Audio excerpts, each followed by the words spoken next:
Charles VII, called the Victorious or the Well-Served, was a monarch of the House of Valois who ruled as King of France from 1422 to his death. In 1422, Charles VII inherited the throne of France under desperate circumstances. Forces of the Kingdom of England and Duke Philip III of Burgundy occupied Guyenne and northern France, including Paris, the most populous city, and Reims, the city in which the French kings were traditionally crowned. In addition, his father Charles VI the Mad had disinherited him in 1420 and recognized Henry V of England and his heirs as the legitimate successors of the French crown instead. At the same time, a civil war raged in France between the Armagnacs and the Burgundian party. With his court removed to Bourges, south of the Loire River, Charles was disparagingly called the King of Bourges, because the area around Bourges was one of the few remaining regions left to him. However, his political and military position improved dramatically with the emergence of Joan of Arc as a spiritual leader in France. Joan of Arc and other charismatic figures led French troops to several important victories that paved the way for the coronation of Charles VII in 1429 at Reims Cathedral. This long-awaited event boosted French morale as hostilities with England resumed. By 1453, the French had expelled the English from all their continental possessions except for the Pale of Calais. The last years of Charles VII were marked by conflicts with his turbulent son, the future Louis XI of France. Early life. Born in Paris, Charles was the fifth son of Charles VI of France and Isabeau of Bavaria. His four elder brothers, Charles, Louis and John, had each held the title of Dauphin of France in turn. Each died childless, leaving Charles with a rich inheritance of titles. Almost immediately after his accession to the title of Dauphin, Charles had to face threats to his inheritance, and he was forced to flee from Paris in May 1418 after the soldiers of Duke John the Fearless of Burgundy attempted to capture the city. By 1419, Charles had established his own court in Bourges and a parliament in Poitiers. The same year, Charles attempted to reconcile with the Duke. First he met him on a bridge at Pouilly, near Melun, in July 1419, but this proved insufficient to conclude peace. So the two met again on the 10th of September 1419 on the bridge at Montereau. The Duke assumed that the meeting would be entirely peaceful and diplomatic, thus he brought only a small escort with him. The Dauphin's men reacted to the Duke's arrival by attacking and killing him. However, Charles's level of involvement has remained uncertain to this day. Although he claimed to have been unaware of his men's intentions, this was considered unlikely by those who heard of the murder. The assassination only naturally exacerbated the feud between the family of Charles VI and the Dukes of Burgundy. Charles himself was later required by a treaty with Philip the Good, John's son, to pay penance for the murder, but he never did so. In his adolescent years, Charles was noted for his bravery and flamboyant style of leadership.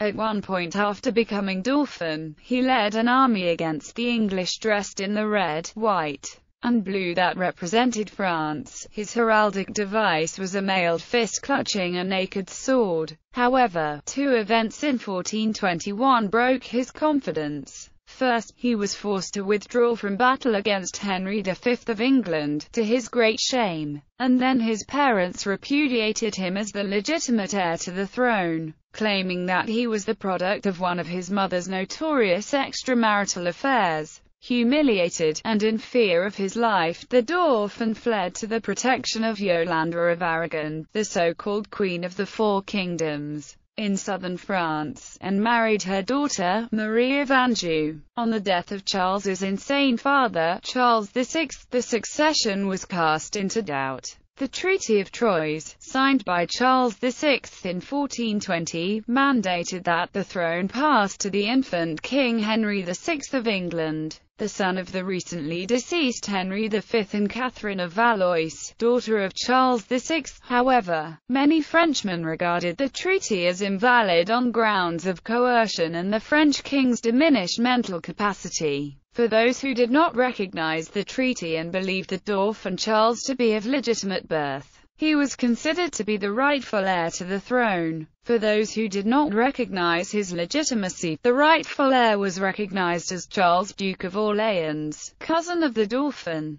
who was in English captivity. Only the supporters of Henry VI and the Dauphin Charles were able to enlist sufficient military force to press effectively for their candidates. The English, already in control of northern France, were able to enforce the claim of their king in the regions of France that they occupied. Northern France, including Paris, was thus ruled by an English regent based in Normandy. Charles, unsurprisingly, claimed the title King of France for himself, but he failed to make any attempts to expel the English from northern France out of indecision and a sense of hopelessness. Instead, he remained south of the Loire River, where he was still able to exert power, and maintained an itinerant court in the Loire Valley at castles such as Chinon. He was still customarily known as Dauphin, or derisively as King of Bourges, after the town where he generally lived. Periodically, he considered flight to the Iberian Peninsula, which would have allowed the English to advance their occupation of France. The Maid of Orleans.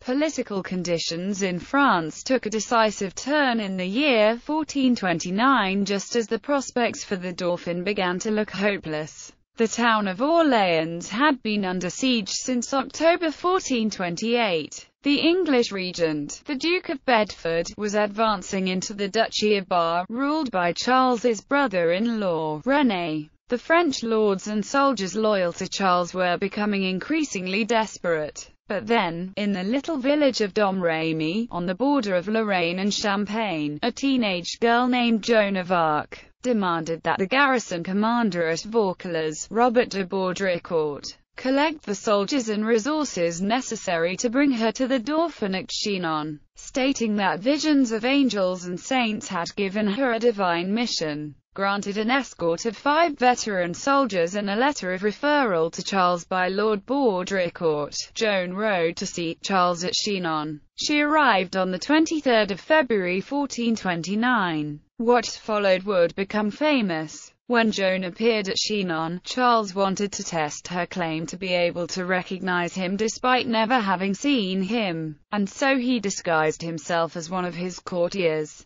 He stood in their midst when Joan entered the chamber in which the court was assembled. Joan identified Charles immediately. She bowed low to him and embraced his knees, declaring, "God give you a happy life, sweet king." Despite attempts to claim that another man was in fact the king, Charles was eventually forced to admit that he was indeed such. Thereafter Joan referred to him as Dauphin, or Noble Dauphin, until he was crowned in Reims 4 months later. After a private conversation between the two, Charles became inspired and filled with confidence. After her encounter with Charles in March 1429, Joan of Arc set out to lead the French forces at Orleans. She was aided by skilled commanders such as Etienne de Vignoles, known as La Hire, and Jean Potin de Zintrailles. They compelled the English to lift the siege on the 8th of May 1429, thus turning the tide of the war. The French won the Battle of Patay on the 18th of June, at which the English field army lost about half its troops. After pushing further into English and Burgundian-controlled territory,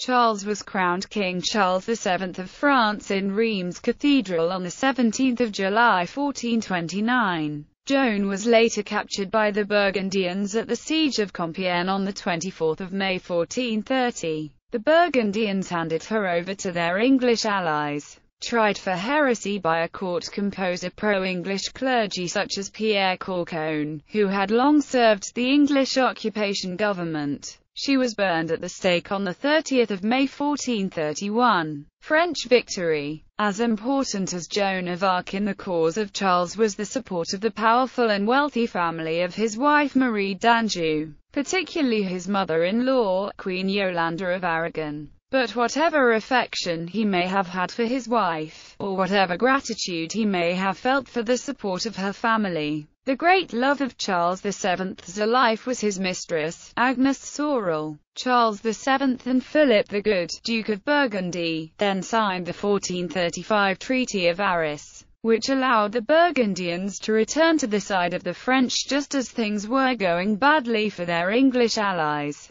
With this accomplishment, Charles attained the essential goal of ensuring that no prince of the blood recognized Henry VI as King of France. Over the following 2 decades, the French recaptured Paris from the English and eventually recovered all of France with the exception of the northern port of Calais. Close of reign. Charles's later years were marked by hostile relations with his heir, Louis, who demanded real power to accompany his position as the Dauphin. Charles consistently refused him. Accordingly, Louis stirred up dissent and fomented plots in attempts to destabilize his father's reign. He quarreled with his father's mistress, Agnes Sorel, and on one occasion drove her with a bed sword into Charles's bed, according to one source. Eventually, in 1446, after Charles's last son, also named Charles, was born, the king banished the Dauphin to the Dauphiny. The two never met again. Louis thereafter refused the king's demands to return to court, and he eventually fled to the protection of Philip the Good, Duke of Burgundy. In 1456.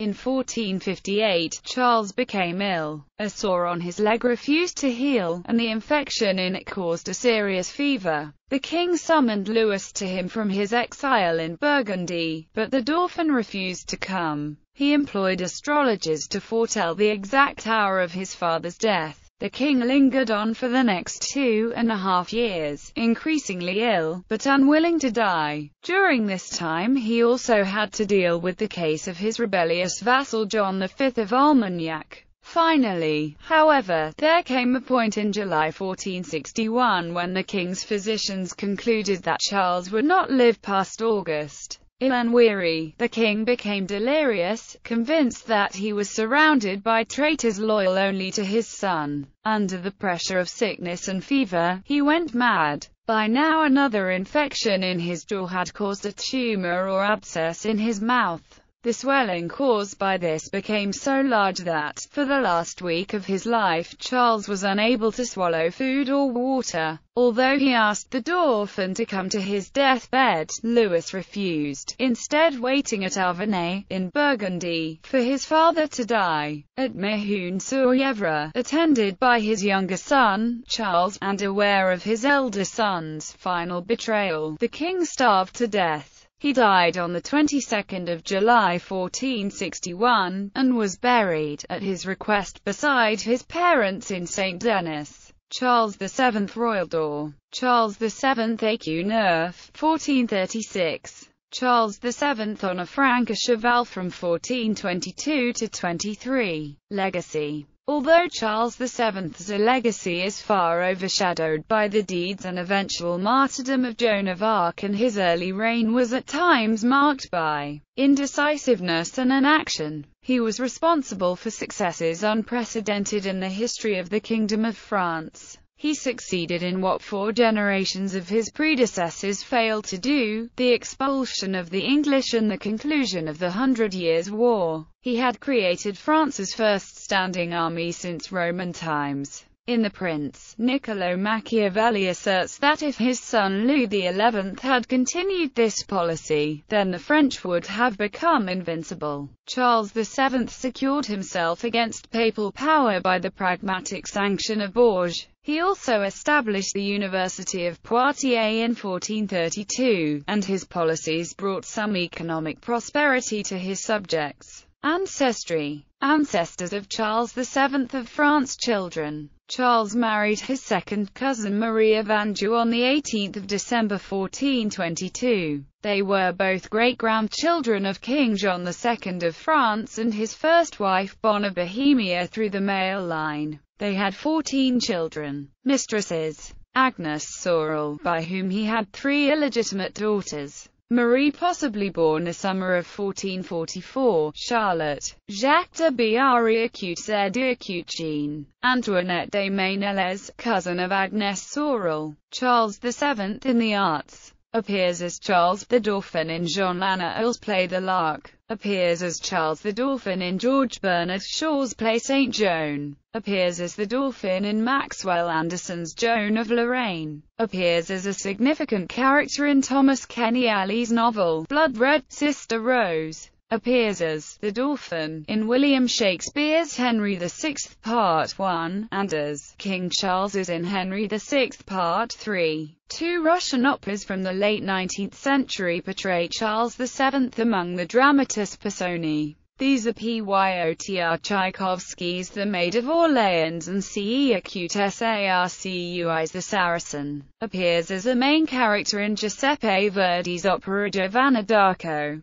His part is written for a lyric tenor. The libretto is by Themistocles Solera. Charles VII's relationship with Joan of Arc is imagined fancifully in the 1975 Broadway musical Good Time Charlie. Charles VII has been represented in the movies by Raymond Hutton, Jean Debecourt, Gustave Grungins, Emlyn Williams, Max Adrian, José Ferrer, Paul Colleen, Richard Widmark, Daniel Gellin, Keith Drinkle, Oleg Kilko, John Malkovich, Neil Patrick Harris.